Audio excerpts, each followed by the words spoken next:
this video, we are going to discuss the different coaching methods and theories used to coach both children and adults. We will look at the differences and similarities in coaching, as well as identifying the successful methods for coaching and the effects of training to performance.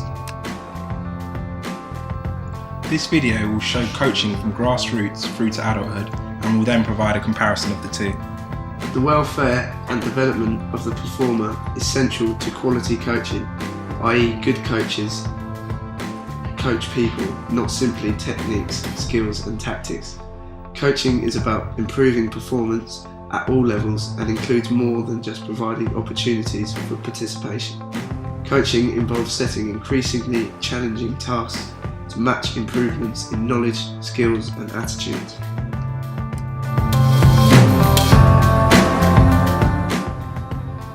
The intensity of which children practice a skill or explore a new task depends on how interested they are in the task itself.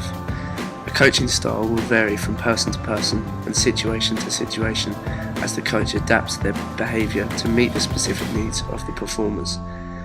Quite often, coaching styles are placed on what is known as a continuum, from the autocratic command style, where the coach makes all of the decisions for the players, to the more democratic interactive style, where the players discuss and negotiate issues, through to the laissez-faire style, which provides little or indeed no instruction and/or guidance. In terms of coaching children, obtaining an autocratic style should be the only enforced implement, as children need coaches' guidance and instruction due to their somewhat short attention spans, but more importantly, as children will be able to enjoy an exciting, structured and safe session takes place. Different styles are appropriate to different situations and individuals. Paul E. Robinson, 2010. As a coach, you play a vital role in the development of children's basic motor skills and their long-term attitudes to and enthusiasm towards sport and physical activity. These developments are essential if children are to become long-term participants and achieve their potential. Designing instructional sessions for young people of differing abilities should combine at least basic movement, exploration and guided discovery techniques with specific skill practice within each session. It is also deemed necessary to include an exploration style of teaching, whereby the coach selects the instructional materials to be used and designates the area to be explored, rather than having the environment already set up with the embedded goals and objectives. Students choose a piece of equipment and explore and figure out different ways to interact with the equipment themselves. This will then further ensure that a structured session can take place, as again children would have difficulty benefiting from the coaching session otherwise. An example of this style might be a teacher asking individuals to get a hoop and see how many ways you can make it spin. This teaching style takes advantage of children's desire to move and explore, with an emphasis on self-discovery, which is an essential part of learning and allows children to express freely within a semi-structured session. Further examples of how coaches can implement guided discovery include using different teaching methods to individualise instruction for the variety of learning styles, i.e. visual and auditory. Providing varied equipment, i.e. different sized rackets to incorporate individual choice and preference to learning. Having rule flexibility in tasks to encourage creativity and problem solving. Varying classroom designs, i.e. activity stations, small groups and large groups. And providing the opportunity for peer observation and interaction.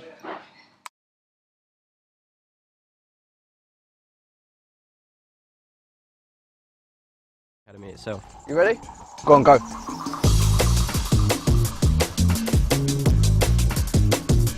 It comes with experience. You've got to learn when it's right to put your foot in and when it's right to just sometimes hold off and try block across. As soon as you pass it out, try and get out as quick as you can. As soon as he gets his head down, you have the chance to put your foot in. Adult coaching has been divided into 4 different coaching theories. These theories are going to be assessed and compared with coaching children and youth, and the first theory is direct coaching. Direct method. Providing information and direction to the group and individual, controlling the flow of information, privileging the demonstration. It can be given by the coach or the athlete, giving little recognition to the diverse needs of the athletes, behaving in ways that can be categorised as managerial and organisational, setting goals that are specific and criterion based, Coaches who adopt a direct method is very common, and it is where the coach positions himself as the knowledgeable one, e.g. the coach identifies the key elements of a task and then outlines a drill that requires the players to practice the task.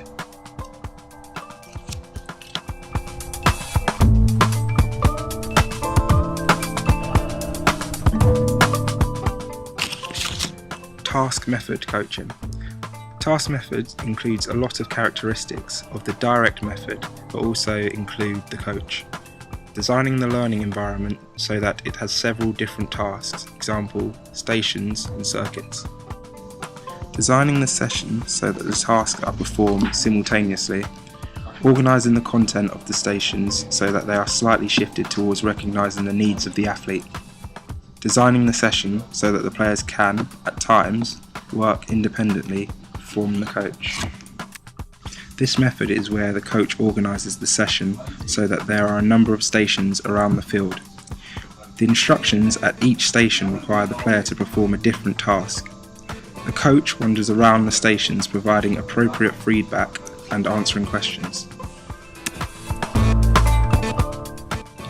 The characteristics of the reciprocal method reflect some of the characteristics of the past two methods, in that the coach is still responsible for selecting and sequencing the content.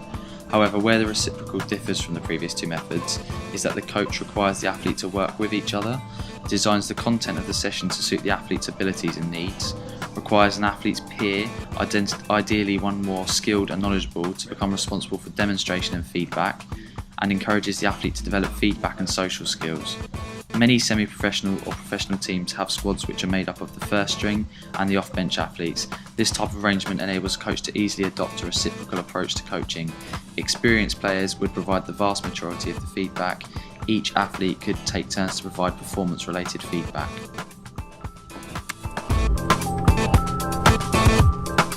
Goal setting. Edwin Locke defined a goal simply as what an individual is trying to accomplish. It is the object or aim of an action. According to Locke, goal setting theory, goals have two functional characteristics that dictate the extent to which task performance is influenced: the content of the goal and the intensity with which it is pursued. The content refers to the nature of the goals, and the intensity reflects the perceived resource requirement to attain the level of performance demanded by the content. Difficult goals lead to higher levels of performance than easy goals, and specific goals lead to a higher level of performance compared to vague, do-as-your-best goals or no goals at all.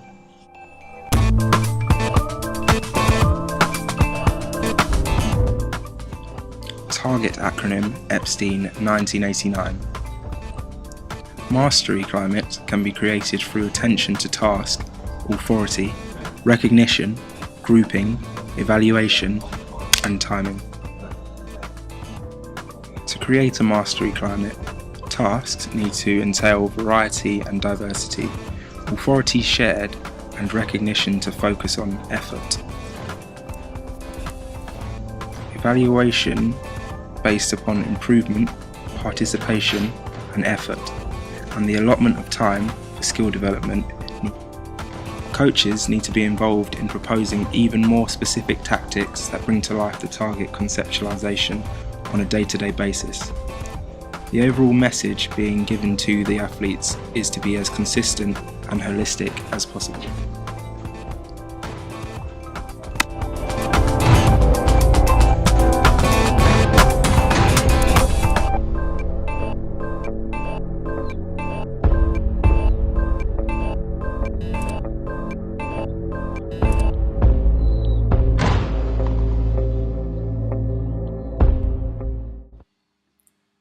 Children are not miniature adults.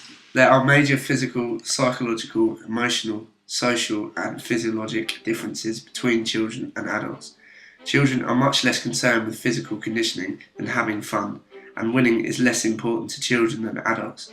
Surveys have indicated that children are more likely to play on a losing team than a winning team if it meant more playing time. In the pre-adolescent athlete, skill acquisition, technique, training, and the enjoyment of sport and exercise should be emphasised. Intense, demanding workouts, which are considered essential for optimal performance in the adult world, can be detrimental. Results of multiple studies support the contention that arduous, strenuous, and overly intense training has no justifiable physiologic, psychological or sociological benefit to children. Pre-adolescents have not fully developed the cognitive maturity to incorporate many aspects of competition that adults take for granted. Emphasis at an early age should be on participating, acquiring skill and enjoying the sport. Knowles, 1989, provides a list of adults' learning needs. Adults need to know why they need to learn something before commencing their learning. Adults have a psychological need to be treated by others as capable of self-direction. Adults have accumulated experiences, and these can be a rich resource for learning. In children, readiness to learn is a function of biological development and academic pressure. In adults, readiness to learn is a function of the needs to perform social roles. Children have a conditioned, subject-centered orientation to learning, whereas adults have a problem-centered orientation to learning. For adults, the more potent motivators are internal.